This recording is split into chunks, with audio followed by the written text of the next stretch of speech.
ಪೇಪರಲ್ಲಿ ಟಿ ವಿಲಿ ಹೇಳ್ಬಿಟ್ರೆ ಆಗಲ್ಲ. ಪ್ರಾಮಾಣಿಕವಾಗಿ ತೋರಿಸ್ಲಿ, ಅವ್ರು ಕೆಲಸ ಮಾಡಿ, ಆಮೇಲೆ ಮಾತಾಡಲಿ ಅವರು. ರೀ ಬರೀಲಿ ರೀ, ಯಾರಿಗೆ ಬೇಕಾದ್ರೂ ಪತ್ರ.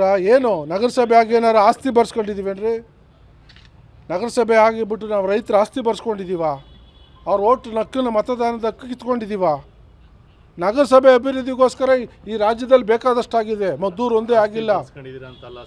ಮತ್ತು ಏನು ತೊಂದರೆ ರೀ? ನಾನು ರಿಯಲ್ ಎಸ್ಟೇಟ್ ಮಾಡೋಕ್ಕೆ ನಾನು ಬೆಂಗಳೂರಿಂದ ಬಂದು ಇಲ್ಲಿಗೆ ಬಂದಿರೋನು. ಬೆಂಗಳೂರಲ್ಲಿ ಬೇಕಾದಷ್ಟು ಕೋಟಿಗಟ್ಟಲೆ ನಡೀತದೆ. ಗೆದ್ಲಿಗೆರಲ್ಲಿ ಎಷ್ಟು ಭೂಮಿಗೆ ಬೆಲೆ ಎಷ್ಟಿದೆ? ಏನು ಲಾಭ ಸಿಗ್ತದೆ ನಮಗೆ? ಬೆಂಗಳೂರಿಗಿನ್ನ, ಬಾಂಬೆಗಿನ್ನ, ಇನ್ನೊಂದು ಗೋವಾಗಿನ್ನ, ಇನ್ನೊಂದು ಸ್ಟೇಟ್ ಸಿಟಿ, ದೊಡ್ಡ ದೊಡ್ಡ ಸಿಟಿಗಿನ್ನ ಗೆದ್ಲಿಗೆರಲ್ಲಿ ರಿಯಲ್ ಎಸ್ಟೇಟಿಗೆ ಲಾಭ ಸಿಗುತ್ತಾ? ಇವರು ರಾಜಕೀಯಕ್ಕೆ ನನ್ನ ಮೇಲೆ ಇವರು ಅಪವಾದ ಮಾಡೋಕ್ಕೆ ಏನು ಸಿಗ್ತಾಯಿಲ್ಲ. ಇದೊಂದು ಅಸ್ತ್ರ ಹಿಡ್ಕೊಂಡು ಅವ್ರಿಗೆ ಸ್ವಲ್ಪ ಪೀಡು ಮಾಡ್ಕೊಂಡು ದಿನನಿತ್ಯ ಊಟ ಹಾಕ್ಸ್ಕೊಂಡು ನನ್ನ ವಿರುದ್ಧ ಅಲ್ಲಿ ಧಿಕ್ಕಾರ ಕೂಗಿಸ್ಕೊಂಡು ಅವ್ರು ಯಾರಿಗೋ ಹೇಳ್ಕೊಂಡು ಕಳ್ಸೋರು. ಈಗ ತಾನೇ ನನ್ನ ಮೊಬೈಲ್ ನೋಡ್ಕೊ ಬಂದೆ. ನಾನು ಹಂಗಂತೆ ನಾನು ಓಡೋಗಿದ್ದಂತೆ ಊರ್ಬಿಟ್ಟು, ಮತ್ತು ಇನ್ನೇನೋ ನನ್ನ ಬಗ್ಗೆ ವೈಯಕ್ತಿಕವಾಗಿ ಏನೋ ಬಿಚ್ಚಿಡ್ತಾರಂತೆ. ಏನಿದೆ ವೈಯಕ್ತಿಕವಾಗಿ? ನಾನು 3 ಮದುವೆ ಆಗಿದ್ದೀನಾ? 3 ಮದುವೆ ಆಗಿದ್ದೀನಿ ಅಂದರೆ ನನ್ನ ರಿಯಾಲಿಟಿ. ನಾನು ರೈತನ ಮಗ, ಹಳ್ಳಿಯವನು.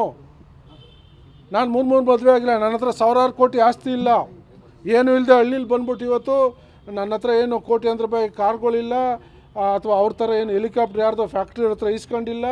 ಅಲ್ಲಿ ಯಾವುದೋ ಎಲ್ಲ ಆರೋಪ ಬಂತಲ್ಲ, ಭೂಕಬಳಿಕೆ ಮಾಡ್ಕೊಂಡವ್ರು, ಅಂಥ ಆರೋಪ ನನ್ನ ಮೇಲಿಲ್ಲ. ಯಾರೋ ಮುದುಕಪ್ಪನಿಗೆ ಹೇಳ್ಕೊಟ್ಬಿಟ್ಟು ಹೇಳಿಸ್ತಾವ್ರಲ್ಲಿ. ಆಯಪ್ಪನಿಗೆ ಏನು 2 ಪ್ಯಾಕೆಟ್ ಕೊಟ್ಟವ್ರು, ಏನು ಕೊಟ್ಟವ್ರೋ ಹೇಳ್ಕೊಟ್ಟಿದ್ದನ್ನು ಹೇಳ್ತಾವನು ಪಾಪ ಹಳ್ಳಿ ಮನುಷ್ಯ. ಅವ್ರಿಗೇನು ಗೊತ್ತಿರ್ತದೆ? ಇವ್ರು ಹೇಳ್ಕೊಟ್ಟಂಗೆ ಹೇಳ್ತಾರೆ. 100ಕ್ಕೆ 100 ಕೊಟ್ಟೆ ಮಾಡಿಸ್ತಾ ಇರೋದು. ನಾವು ಇದೇ ಐಬಿಲ್ ನೀವೆಲ್ಲ ಇದ್ರಿ, ಸಚಿವರು ಬಂದರು, ಜಿಲ್ಲಾಧಿಕಾರಿಗಳು ಬಂದರು, CEO SP ಎಲ್ಲ ಇದ್ದರು, ನಾನು ಕೂಡ ಇದ್ದೆ. ಅವ್ರು ಕೇಳ್ಕೊಂಡಾಗ ನಾವು ಹೇಳ್ದೋ ಈ ವಿಚಾರನ ಏನಾಯಿತು ಅಂತ. ಸರ್ಕಾರದ ಮಟ್ಟದಲ್ಲಿ ಅಧಿಕಾರಿಗಳ ಜೊತೆ ಆಗು ಹೋಗೋ ಬಗ್ಗೆ ನಾವು ಚರ್ಚೆ ಮಾಡ್ತೀವಿ.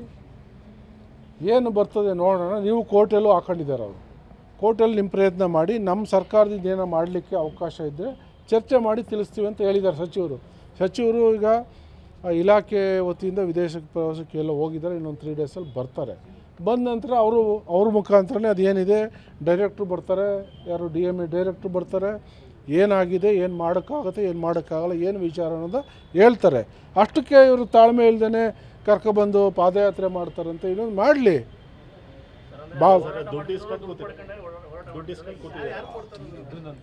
ಭಾಳಷ್ಟು ಜನ ಕೊಡ್ತಾವ್ರೆ, ಅದಕ್ಕೆ ಅಕೌಂಟ್ ಮಾಡಿಬಿಟ್ಟು ಭಾಳಷ್ಟು ಜನ ದುಡ್ಡು ಹಾಕ್ತಾಯಿದ್ದಾರೆ. ಅದನ್ನು ಮಾಹಿತಿ ಬೇಕಾದ್ರೆ ಕೊಡ್ತೀವಿ.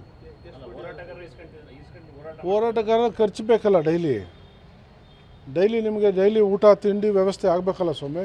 ಎಲ್ಲಿಂದ ಬರ್ತದೆ?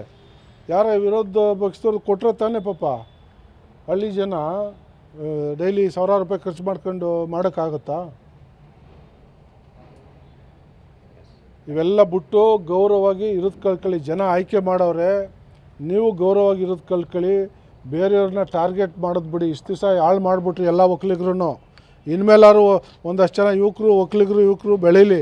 ಬಿಡಿ, ಅವ್ರಿಗೆ ಅವಕಾಶ ಕೊಡಿ. ಇದನ್ನೆಲ್ಲ ಬಿಡಿ. ಇವೆಲ್ಲ ಭಾಳ ದಿವಸ ನಡೆಯಲ್ಲ.